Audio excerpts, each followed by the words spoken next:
While most of us would consider a career that produced multiple platinum-selling albums a success, for today's subject, hip-hop billionaire Jay-Z, it was only his opening act. His influence has extended to many different worlds, including fashion, cinema, sports, adult beverages, and even venture capitalism. Oh, and he just so happens to be one half of a ridiculously popular power couple. So, just where do I start? Okay. Jay-Z was born Sean Corey Carter on December 4th, 1969, in Brooklyn, New York. Brooklyn Bay, where they birthed me at. By the time he got to high school, it was the early 80s, and hip-hop was emerging as a very influential art form. At George Westinghouse Career and Technical Education High School, Carter was in school with Busta Rhymes, DMX, and the Notorious B.I.G. I'm trying to imagine what a talent show at that school would have looked like. Sean Carter elected to develop his lyrical skills, and while he also participated in extracurricular activities that I won't cover here, he made his debut on wax in 1986 at the age of 16, rhyming on HP Gets Busy, a single released by High Potent, a group Jay-Z was a part of with Jaz-O. Jaz-O's career didn't quite hit the stratosphere, but Jay-Z learned a lot from him during his time with his mentor. By the early 90s, Jay-Z was ready to hit the big time. The problem was, no record label was interested in him. So instead, Jay-Z, along with Damon Dash and Kareem Burke, started Rockefeller Records in 1994. It was rough going in the beginning for the new label. After pressing a few singles, Jay-Z would physically take them to the record stores himself, sell for a few dollars, then return to the company headquarters and repeat this process over and over again. These baby steps taught Jay-Z to appreciate every ounce of success that came his way and to take nothing for granted. In 1996, Rockefeller Records signed a distribution deal with Priority Records, through which Reasonable Doubt, Jay-Z's first album, was released. The album was not an immediate success, selling 43,000 copies in its first week and 420,000 copies in the first year. It peaked at number 23 on the Billboard 200, but would eventually sell 1 million copies to reach platinum status on February 7, 2002. More importantly, by being a legitimate artist and a co-owner of his own label, Jay-Z was already building his brand. And the modestly climbing sales of Reasonable Doubt taught Jay-Z another valuable lesson. Just because success doesn't come instantly, doesn't mean that it won't come. After Reasonable Doubt, Rockefeller moved from their distribution deal with Priority Records to one with Def Jam Records. The reason? Well, frankly, the Priority deal sucked. Rockefeller thought they were getting 80% of sales, but were in fact just getting 80% of Jay-Z's share. According to co-founder Kareem Biggs, Rockefeller only made about $30,000 or $40,000 off of Reasonable Doubt. With Def Jam, however, Rockefeller entered into a 50-50 partnership, which included distribution. During the life of this partnership, Jay-Z went on to release 8 more albums, with all of them going platinum at a minimum, and 6 of the 8 reaching number 1 on the Billboard 200 list. So Jay-Z, who was easily his label's top-selling artist from '96 to 2003, had clearly found his lane. However, he wanted the entire interstate. Jay-Z started branching out into other areas. In August of 2003, he opened the first of his 40/40 clubs, which are billed as the ultimate lounge adorned with luxurious decor and classic sports memorabilia. Subsequent locations opened in Atlantic City and Las Vegas. The additional locations have since closed, but the New York location is still thriving, and there are also scaled-down versions of the clubs in the Barclays Center and the Atlanta airport. The Barclays Center location made sense, as in January 2004, Forbes reported that Jay-Z bought a small piece of the Brooklyn Nets.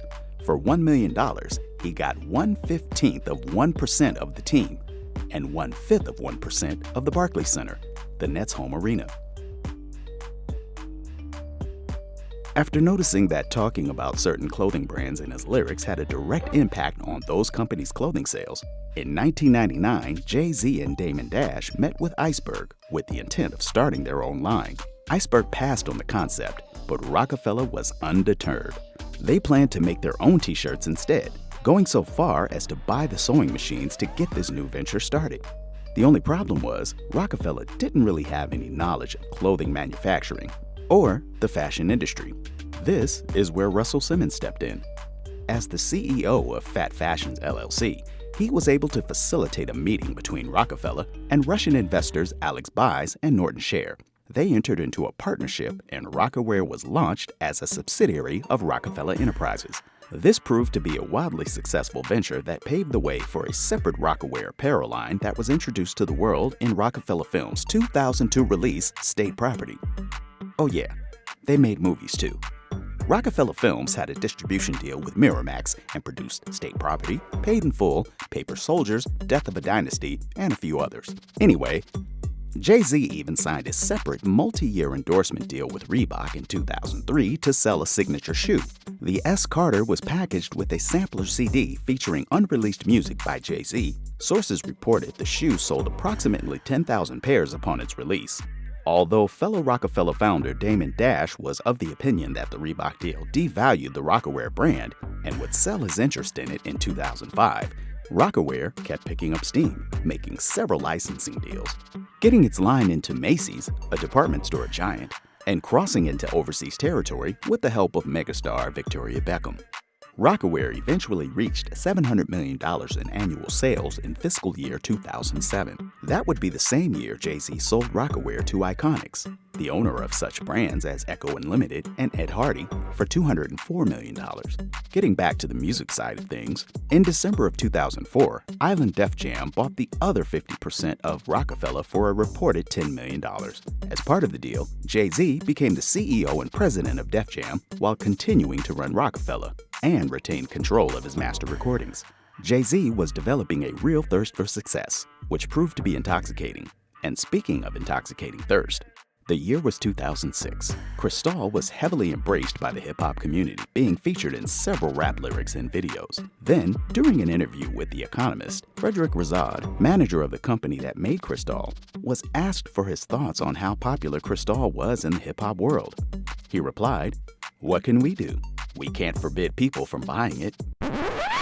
This was not received well. Cristal became persona non grata in the hip-hop world. Jay-Z stopped referring to Cristal in any of his lyrics and called for a boycott of the product.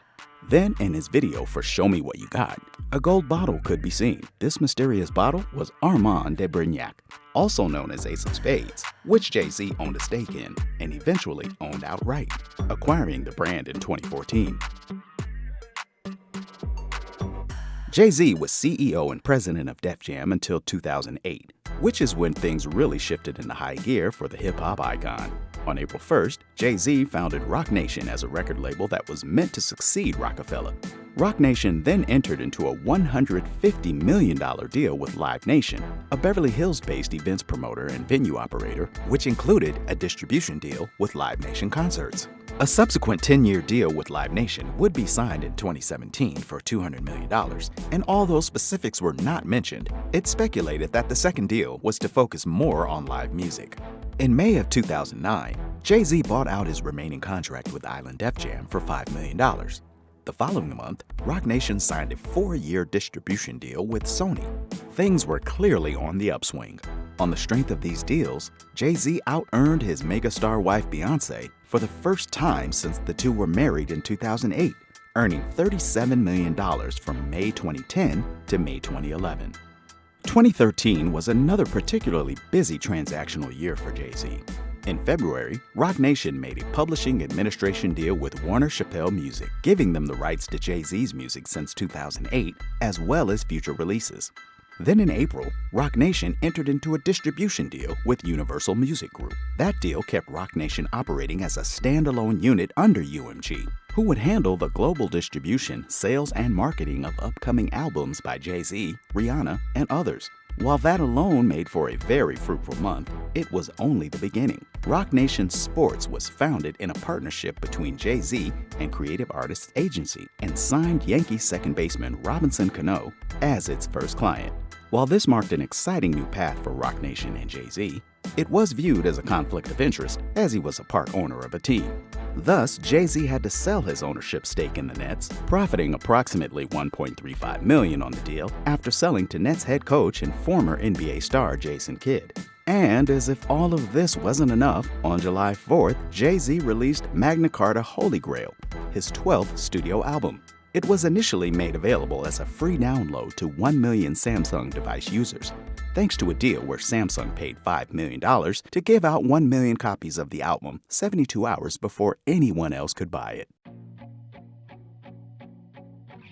In March of 2015, Jay-Z bought Tidal, a video and music streaming service, for a reported $56 million. The intent was to take on streaming giant Spotify. He then sold an 80% stake in the company for either $297 or $302 million, depending on which article you read, in 2021 to Square, the mobile payments company run by Twitter's co-founder Jack Dorsey. In March of 2017, Roc Nation created a venture investment firm called Arrive. The investment platform was to work with early-stage startups and offer investment of capital as well as assistance with business development and branding to help their recipients flourish. In 2018, Marcy Venture Partners was founded by JC, along with former Roc Nation CEO Jay Brown and former Walden Venture Capital general partner Larry Marcus. The firm, as of last October, was managing over $600 million in assets, with two closed funds of $85 and $325 million. In December of 2019, Douce Cognac was introduced to the world on Jay-Z's 50th birthday, with the first bottle being made available to the public in the form of a 50-bottle limited edition of Douce 1969. Jay-Z reportedly owns a 10% stake in the cognac, which is distributed in the United States by Bacardi. That stake has an estimated value of $100 million. And as for his other brand of spirits, on March 3, 2021, Jay-Z sold 50% of Armand de Brignac champagne to LVMH for a reported $630 million. In 2019, according to Forbes, Jay-Z's net worth hit the $1 billion mark, making him hip-hop's first billionaire. As of September 28, 2022, Forbes magazine estimated Jay-Z's net worth at $1.38 billion. So, what's next for Jay-Z? A university? That may not be far off, as in 2020, Roc Nation partnered with Long Island University in Brooklyn to begin a Roc Nation school program for music, sports, and entertainment. Perhaps he could take on Jeff Bezos, or even this very platform you're watching. One thing's for sure, I live in Vegas, the land of the casinos, and I damn sure wouldn't bet against him. Jay-Z is in the black.